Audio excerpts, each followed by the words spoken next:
Do you find yourself dating the same type of person over and over again? Or going back to someone you swore you were done with? Or maybe you're even texting that situationship back even though you know you shouldn't. If I had to guess, it's not because you're weak or you don't know any better, but really it's because deep down, that's all you believe that you deserve. Hi, if we haven't met yet, my name is Laura Jean. I'm the founder of Let's Be Saints Co., where I help Catholic Gen Z and millennials who are single and dating to really help them have this foundation for their relationships so that they can thrive in the season that they're in and the seasons to come. And this video is sponsored by the Dating for Marriage Challenge. The Dating for Marriage Challenge is 2 nights that will flip the script on how you see dating. If you have ever felt stuck, or you're tired of overthinking, or like dating is like a hopeless mess out there, this challenge is your way forward. We're ditching the awkward so that dating feels natural again. You'll walk away with clarity and relief and an actual plan of how to move forward in the Catholic dating space. And if you want extra support, there's also a VIP ticket option that gives you an additional hour of coaching on your particular life, your particular situations each night of the challenge. All the details are below on this video, so grab your spot while you can and check out the details. So if you find yourself in the same place, ending up in the same kind of relationship, same red flags, different people, or maybe you do end that relationship that was no good for you, but you still find yourself checking their Instagram, checking up on them, wondering, maybe it wasn't so bad. What if I gave them another chance? Or still responding to the hey, you up text, even though you know exactly where that path leads. You're not doing this because you don't know any better. You're doing this because deep down, you don't believe that you deserve any better. You hear people say you deserve more, and maybe even in your head, you can convince yourself that that's true, that you do deserve more, right? But in your experience and deep down, what your heart knows is that there's a different story going on, right? The story that says that you're always the one that has to try harder than the other people around you. Maybe it's that you're always the one getting ghosted, left unread, or misunderstood. Maybe you're the one whose love is never quite enough to be chosen. Or you feel kind of like a side character in everyone else's movies where they get the happily ever after, or at least they get the adventures, and you're left at the side as the friend who only comes over for the fun montages, right? So you end up settling, not because you necessarily want to, but because you're tired. Because you're tired of hoping that it will be different. You're tired of starting over. And when you're that tired, you start to think, well, maybe this is as good as it gets. Maybe there isn't anything more for me. But here's the thing, and before I tell you all these empty platitudes of how that's not right, I just want to say that this isn't just about dating either. This definitely is broader than that, and it really comes down to what it is that you believe. Because these beliefs, they weren't just formed in a vacuum, they didn't just appear one day, and they don't just apply to dating. They were shaped by the people who didn't see your full dignity when you were younger. It was shaped by maybe a church culture who just gives you rules but doesn't give you any understanding or healing in that. Maybe it's the relationships where you were expected to prove your value over and over and over again without being given that same attention back. You were formed into thinking love was something that you had to earn, that being good enough meant being low maintenance or always agreeable or never too much. But that is not love. And I know we know that, right? In our heads, we can convince ourselves, no, you're right. That's not love. But again, our experiences and all of these, we have this proof and that proof and this proof that all leads us to this place. There's a reason we believe these things because we've been taught them, right? It's not love, it's performance. But here's what's true, right? I want to give you what's true instead. That God doesn't ask us to earn love, right? He calls you to receive it. So the way that we were created, one of my favorite things that I've ever been able to really grasp and understand comes from John Paul II's teaching on theology of the body. And he talks about our lives as a gift, right? A gift is something that is freely given by the gift giver, right? And in order for it to retain its character as a gift, it needs to be received by someone, right? Because if you give a gift to somebody and they refuse it, it no longer is a gift, right? That just, it ceases to be what it is. This is a teleological principle, right? Without getting too far into what that means, what this means for you is that your life, your being, your essence is fundamentally gift.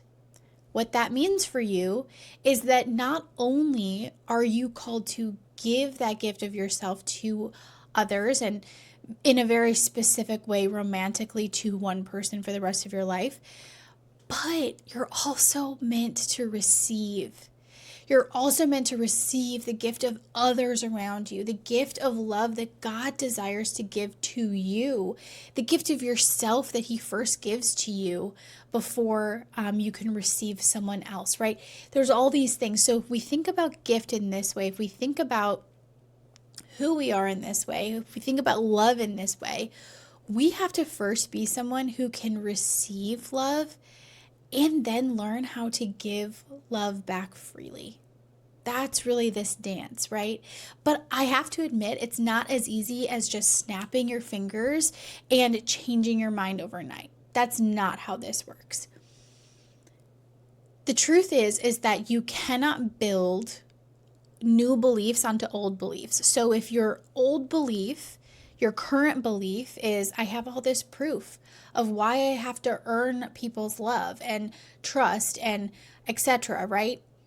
Then you can't put this new belief on top of that old belief. That there isn't room.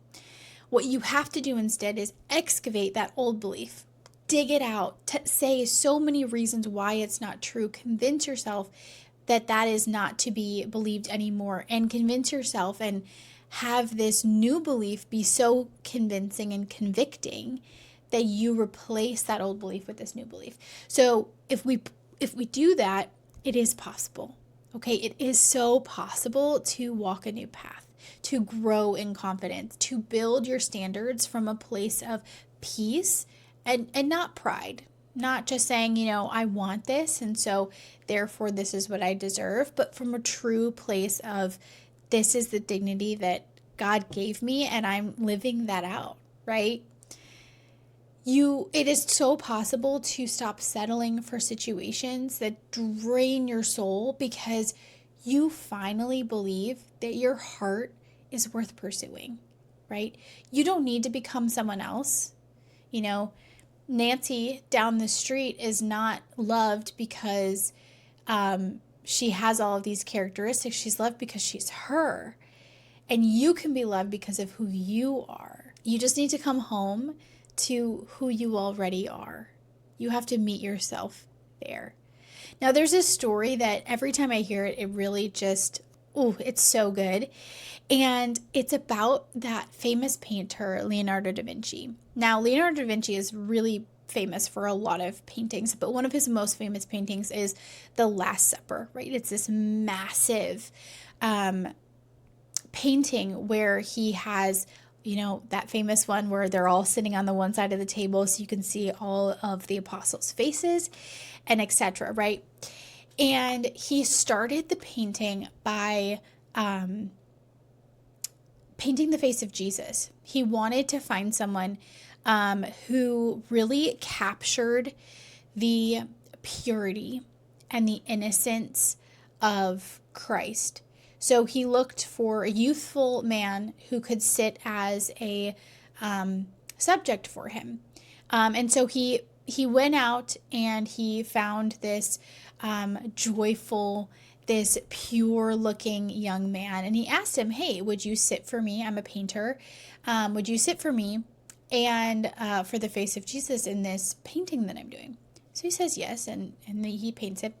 And then he goes on and he starts painting the other apostles. Well, this painting took a really long time to finish, and by a really long time, like a decade. So 10 years have gone by, and he's been working on this painting, among other things.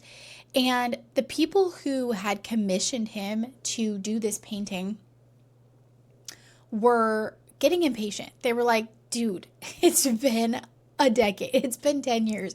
Can you finish this painting?" And he says, "Okay, yes, I'm just waiting for one more face. I'm looking for the perfect person who can sit and be this model for me for the face of Judas." Because Judas was the one apostle who betrayed Christ. And so he wanted a face that, again, could elicit this betrayal, this look of someone who could betray Christ and hand him over, while at the same time not knowing the weight of that choice truly. So he wanted someone who was a little bit weathered, who could be convincing enough to have done this huge choice that he made, right? And he was at a loss. He couldn't find someone to sit for this painting. And so someone suggested, "Well, why don't you go to a local prison? I'm sure there are plenty of people there." And in fact, he heard of this notorious criminal. And he was like, "Okay, well, maybe let me go take a look at him, and maybe this guy can sit for Judas for me if he's convincing enough." And so he goes to the prison, and he gets let in, and he sees this guy, and he's like, "Perfect. Would you sit for Judas for me?" He doesn't say anything. So they brought the prisoner to where Leonardo was painting this beautiful painting, and he sits there for weeks as Leonardo is finishing this painting. And as soon as it's finished, they haven't spoken at all this whole time, right? This prisoner has said no words. And at the end, Leonardo says, "Okay, it's finally finished. Do you want to come see it?" Like, he's the first person that he's inviting behind where he's working to see the finished painting. And so he gets up, and again, this prisoner has said nothing, right? So he gets up and he comes over and he looks at this painting, and he just breaks down and starts weeping. This man, this notorious criminal who has sat there stone silent for several weeks, just breaks down and starts weeping. And Leonardo is so confused, and he's like, "Do you really hate it that much?" Right? But he asks him, like, what's going on? Like, why are you so emotional? And this prisoner looks at Leonardo and says, "You don't recognize me, do you?" And Leonardo's like scratching his head, like, "I just stared at your face for weeks. What do you mean I don't recognize you? Like, did I meet you before? Like, what are you talking about?" And this criminal said, 10 years ago, you found me on the street. I was a young man, and I sat for the face of Jesus in this painting. And I don't know about you, but that is just such an incredible story. And what it really tells us is that the choices that we make in our lives really transform us into the character of who we are. The moral choices that we make can make us unrecognizable to people we've met before based on whether they're good or bad, right? If you make enough choices that are going in a negative direction and destroying your life and those around you, you're going to become unrecognizable to people you've met before in a bad way, right? He was deformed. He completely did not recognize him. But in the same way, the things that we do, the choices that we make in a good way can have an impact on our appearance to those around us in the best way. And I've seen it, right? I have seen people who, struggle in their daily lives, in dating, and whatever it might be, because of the beliefs that held them back for so long. And they've consistently made the choices to believe God's truth above their own stories in their heads. And when someone starts believing in their God-given worth, everything changes for them. They stop saying, well, what's wrong with me? And they start asking, okay, where is it that I want to go? What is it that I want to build? And how do I get there? Right? They stop overthinking every text and they start enjoying actual conversations.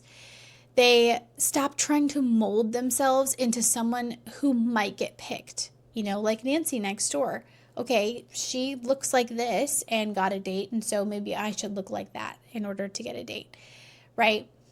And rather, they start becoming someone who's already chosen, becoming more of themselves.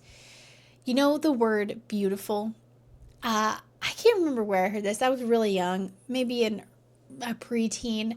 And maybe it came from my own head. I don't really know. But I have always seen the word beautiful as be you to the full. Be you to the full. Beautiful. And living this way is more than just outward beauty. It's more importantly that who you're becoming.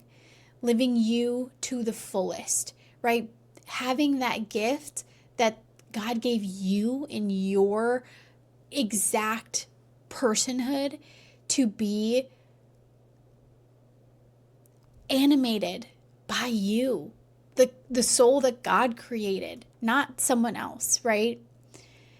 Learning all of this, it helps you show up with a lot of clarity, with more peace, and it allows you to know when to walk away when something's not right without feeling like a failure, without feeling like you just took 10 steps backwards, right?